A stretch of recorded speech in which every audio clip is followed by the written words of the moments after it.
सी news Bharat पर एक बार पुनः मैं अखिलेश पांडे आपका स्वागत करता हूं। वक्त हो चुका है न्यूज बुलेटिन का। इस बुलेटिन में बात होगी दिल्ली की, जहां 3 दिवसीय राइड एशिया एक्सपो का हुआ शुभारंभ। आगे चर्चा करेंगे लातेहार की, जहां यात्री बस पर अपराधियों द्वारा हुई अंधाधुंध फायरिंग, यानी कि अपराधियों ने अंधाधुंध फायरिंग की है लातेहार में यात्री बस पर।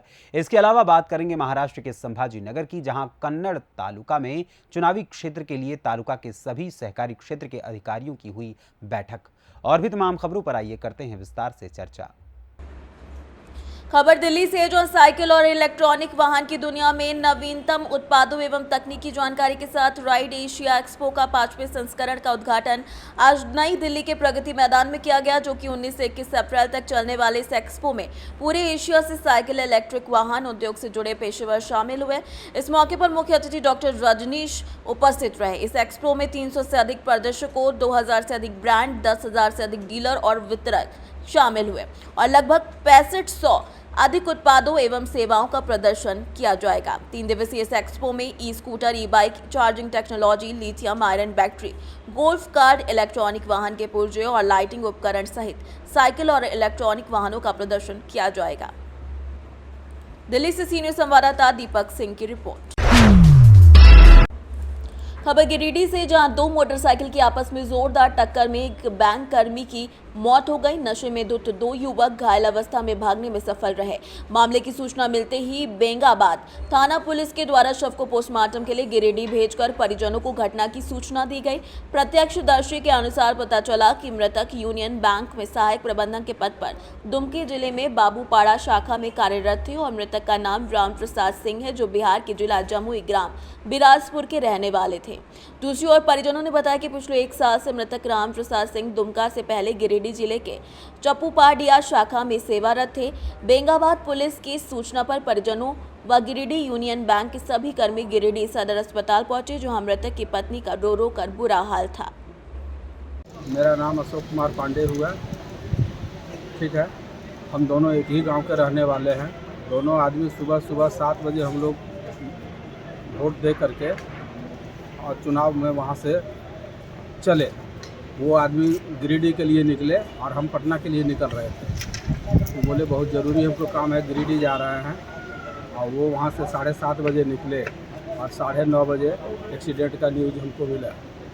हम अभी घर ही पर थे कि मालूम हो गया कि नहीं एक्सीडेंट कर गए। उसके बाद फिर हम लोग 4 चक्का गाड़ी करके और गिरिडीह आए। यहाँ आने के बाद हम लोग मृत पाए हॉस्पिटल बेंगाबाद। मृतक का क्या नाम? राम प्रसाद सिंह। और रहने वाले कहाँ से? बिराजपुर। और एक्सीडेंट मोटरसाइकिल से मोटरसाइकिल का हुआ, टकराने से। कितना उम्र होगा इनका? 55। गिरिडीह से सी न्यूज संवाददाता अमित कुमार की रिपोर्ट। खबर कर्नाटक से, जहां चिक्कोडी लोकसभा कांग्रेस उम्मीदवार प्रियंका जारकिहोली का नामांकन कर झंडाटी योजनाओं के विचार को लेकर पूर्व डिप्टी सीएम लक्ष्मण सवदी ने बीजेपी नेताओं को करारा जवाब देते हुए कहा कि लोग बसों में मुफ्त घूम रहे हैं, गारंटी योजनाओं का लाभ उठा रहे हैं, इसलिए भाजपाइयों को जलन हो रही है। ಗ್ಯಾರಂಟಿ ಯೋಜನೆಗಳು ಆಫ್ಟರ್ ಎಲೆಕ್ಷನ್ ಬಂದ್ ಆಗ್ತಾವು, ಭಿಕ್ಷೆ ನೀಡಿದಂಗೆ ನೀಡಿದ್ದಾರೆ ಅಂತ ಹೇಳಿ ಚುನಾವಣಾ ಬಿಜೆಪಿ ರಾಜ್ಯ ಉಸ್ತುವಾರಿ ಅಗರ್ ಅವರು ಹೇಳಿದ್ದಾರೆ. ಪಾಪ ಈಗ ಈ ಸಂಚಾರ ಮಾಡ್ತಾ ಇದ್ದಾರಲ್ಲ, ಅದರಿಂದ ಜನ ಅವ್ರ ಮುಂದೆ ವ್ಯಕ್ತಪಡಿಸ್ತಾ ಇದ್ದಾರೆ, ನಾವು ಕಾಂಗ್ರೆಸ್ಗೆ ಮತ ಕೊಡ್ತೀವಿ, ಕಾಂಗ್ರೆಸ್ ನಮಗೆ ಸಹಾಯ ಮಾಡಿದೆ ಅಂತೇಳಿ. ಅದನ್ನು ಕೇಳಿ ಅವರಿಗೆ ಹೊಟ್ಟೆಯುರಿ ಆಗಿದ್ದರಿಂದ ಇಂಥ ಅಪಪ್ರಚಾರಗಳನ್ನು ಮಾಡ್ತಾರೆ. ಸರ್, ಕಾಗವಾಡ ಮತ್ತು ಕುಡ್ಚಿಯಲ್ಲಿ ತಾವು ಎಷ್ಟೇ ಮುತುವರ್ಜಿ ವಹಿಸ್ತೀರಾ ಸರ್? ಕಳೆದ ವಿಧಾನಸಭೆ ಚುನಾವಣೆ ಎಷ್ಟು ಮುತುವರ್ಜಿ ವಹಿಸಿದ್ರೆ ಅಷ್ಟು ಮುತುವರ್ಜಿ ವಹಿಸ್ತೀರಾ? ಕಾಗವಾಡದಲ್ಲಿನೂ ವಹಿಸ್ತೀವಿ, ಕುರ್ಚಿಯಲ್ಲಿ ವಹಿಸ್ತೀವಿ, ಎಲ್ಲೆಲ್ಲಿ ಅವಶ್ಯಕತೆ ಬೇಕಾಗ್ತದೆ ಅಲ್ಲೆಲ್ಲ ಕಡೆನೂ ಹೋಗ್ತೀವಿ. ಮತ್ತು ಬೇರೆ ಬೇರೆ ಜಿಲ್ಲೆ, ಬೇರೆ ಬೇರೆ ಕ್ಷೇತ್ರಕ್ಕೂ ನಾನು ಹೋಗ್ತಾ ಇದ್ದೀನಿ. ಈಗಾಗಲೇ ನಾನು ಗುಲ್ಬರ್ಗ ಮತ್ತು ಕೊಪ್ಪಳ 2 ಕ್ಷೇತ್ರ ಮುಗಿಸಿದ್ದೀನಿ. ಬಿಜಾಪುರದಲ್ಲಿ ಹೋಗಬೇಕಾಗಿದೆ, ಬಾಗಲಕೋಟೆ ಹೋಗಬೇಕಾಗಿದೆ, ಧಾರವಾಡ ಹೋಗಬೇಕಾಗಿದೆ, ಬೆಳಗಾವಿ ಕ್ಷೇತ್ರಕ್ಕೆ ಹೋಗ್ತೀನಿ. ಸುಮಾರು 8-9 ಕ್ಷೇತ್ರಕ್ಕೆ ನಾನು ಸಂಚಾರ ಮಾಡ್ತೀನಿ. कर्नाटक से सी न्यूज संवाददाता रमजान मुजावर की रिपोर्ट। खबर कर्नाटक से, जहां दरगाह हजरत चिता साहब वाली की संपत्ति पर कब्जा कर लिया गया है और इसकी शिकायत टीम पठान सुफियान खान द्वारा फक्त बोल को दी गई है। पठान सुफियान खान, अज्जू साहूकार और ओवैस में फक्त अधिकारी हजरत अली को शिकायत दी गई है। दरगाह हजरत चिटा साहब वाली संपत्ति पर कब्जा कर लिया गया है और फक्त बोल को वार्षिक रिपोर्ट नहीं सौंपी गई है। कुछ दिन पहले हमने गुलबर्गा डिस्ट्रिक्ट यानी कि कलबुर्गी डिस्ट्रिक्ट चितापुर टाउन, चितापुर तालुके में एक काफ़ी साल पुरानी दरगाह है, हज़रत सैयद चिता शाह वली दरगाह। इस दरगाह का हमने सर्वे किया था, वहाँ पर विज़िट कर वक्फ बोर्ड को हालात बताए थे, वक्फ बोर्ड ऑफिसर को। वहाँ के मुतवल्ली को जब कॉल किया जाता है तो उनका कॉल पर भी रिस्पांस नहीं आता और वहाँ के रेसिडेंट्स की भी यही कंप्लेंट है कि वो जो है सिर्फ उर्स के मौके पर आते हैं। और अगर दरगाह की हालत अगर देखें तो बिल्कुल पूरी दीवारें गिर गई है और 8 के करीब आशिर खाने थे वो पूरी तरीके से डिसमेंटल हो चुके हैं।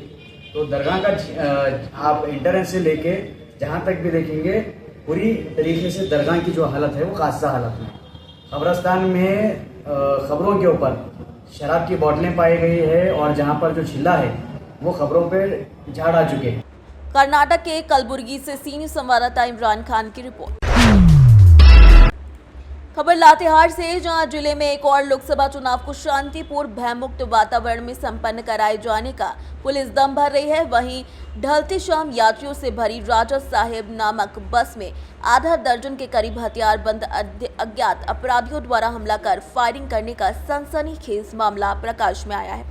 पूरा मामला चंदवा थाना क्षेत्र के अमझरिया घाटी का है। घटना को लेकर यात्रा कर रहे यात्री ने बताया कि बस में रांची से सवार होकर 2 लोग आ रहे थे जो घटनास्थल में उतरने वाले थे। इसी दौरान घात लगाए 5-6 अज्ञात अपराधियों ने बस में अंधाधुंध फायरिंग शुरू कर दी। बस के अलग अलग 3 स्थानों पर फायरिंग की जा रही थी। इसी क्रम में खलासी रोशन को पकड़ लिया गया और पिस्टल की बट से मारकर उसे घायल कर दिया गया, जबकि फायरिंग की आवाज पर यात्रियों में कोहराम मच गया। बता दें कि घटना की भयावहता को महसूस करने के साथ ही चालक ने सूझबूझ का परिचय देते हुए बस की रफ्तार तेज कर भगा दी। वहीं घायल खलासी रोशन ने साहस का परिचय देते हुए एक हमलावर को कब्जे में लिया और चंदवा पुलिस को सुपुर्द भी कर दिया गया है। कौन सा गाड़ी में हैं आप? राजा साहब बस में। रांची से कहाँ जाते हैं? गढ़वा। क्या हुआ था मामला? मामला ये हुआ था कि रांची से 3 पैसेंजर टिकट लेके चढ़ा, चंदवा जाना है। तो चंदवा जाना है तो इन लोग हुटाब जैसे ही बस पहुंचा तो हुटाब पहुंचने के बाद बोला कि रोक दीजिए, उतरना है। हम बोले कि रोक दो भाई, उतरेगा इन लोग। और जैसे ही गाड़ी रुका, एक उधर से आया, 3-4-5 उधर से दौड़ते हुए आया। तो हम लोग नहीं समझ नहीं सके, लेने आया होगा, रात का समय है। तब तक खलासी था गेट में, तो उसको पिस्टल के बट से मारा गया, हटो किनारे। मूवमेंट को हम समझे क्या बात है। तब तक हम इसको पकड़ लिए। पकड़ने के बाद अब देख फिर गाड़ी बढ़ा, तब तक 2 फायर किया, 2-3 फायर किया। किसी को चोट भी लगी है क्या? हाँ, खलासी को तो मारा है, बट से इन्हीं को लगा। आप खलासी हैं? जी। लातेहार से सीनियर संवाददाता बबलू खान की रिपोर्ट। खबर महाराष्ट्र के संभाजीनगर से, जहां कन्नड़ तालुका में चुनावी क्षेत्र के लिए तालुका के सभी सहकारी क्षेत्र के अधिकारियों की बैठक संपन्न हुई। इसमें पुलिस अधिकारी, उप पुलिस अधिकारी, समस्त थाना प्रभारी, उप अभियंता, तलाठी, ग्राम सेवक, कृषि सहायक, बीएलओ की बैठक कर निर्देश दिए गए और तलाठी एवं ग्राम सेवकों को प्रतिदिन मुख्यालय पर उपस्थित रहने के निर्देश भी दिए गए हैं। अधिकारियों द्वारा यह भी बताया गया कि दिव्यांग बुजुर्ग महिलाओं एवं पुरुषों को आने जाने की सुविधा उपलब्ध की गई और उन्हें मतदान केंद्र पर लाइन में खड़ा नहीं किया जाएगा। महाराष्ट्र से सीनियर संवाददाता शिवाजी की रिपोर्ट। फिलहाल के लिए इस न्यूज बुलेटिन में बस इतना ही। एक छोटे से ब्रेक के बाद पुनः हाजिर होऊंगा मैं अखिलेश पांडे कुछ और खबरों के साथ। बने रहें सी न्यूज भारत के साथ। हर खबर आपके साथ, आपके हाथ।